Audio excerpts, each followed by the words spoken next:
વડોદરા જિલ્લાના સાવલી તાલુકામાંથી 3 દિવસ પહેલા ગુમ થયેલા યુવાનનો મૃતદેહ મહીસાગર નદીના પટમાંથી મળી આવતા પરિવારજનોમાં શોક વ્યાપેલો છે। વડોદરા જિલ્લાના સાવલીના માતા ભાગોળ વિસ્તારમાં રહેતા 30 વર્ષીય દિલીપ ગોહિલ છેલ્લા 3 દિવસથી ગુમ હતા।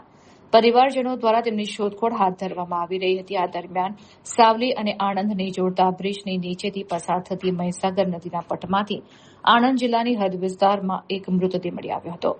મૃતદેહની ઓળખ સાવલીના રહેવાસી દિલીપ ગોહિલ તરીકે થઈ હતી।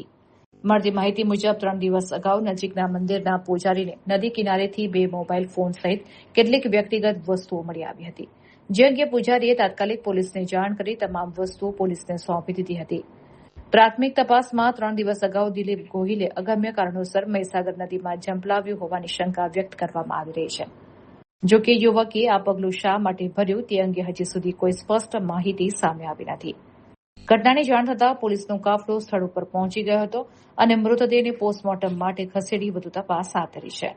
પોલીસ તપાસ પૂર્ણ થયા બાદ જ ઘટનાનું ચોક્કસ કારણ બહાર આવશે।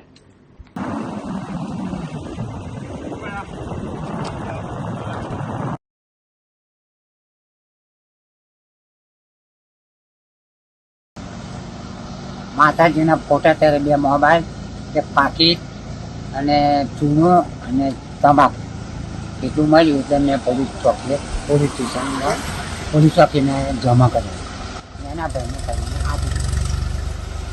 શું નામ તમારું? માતાજી।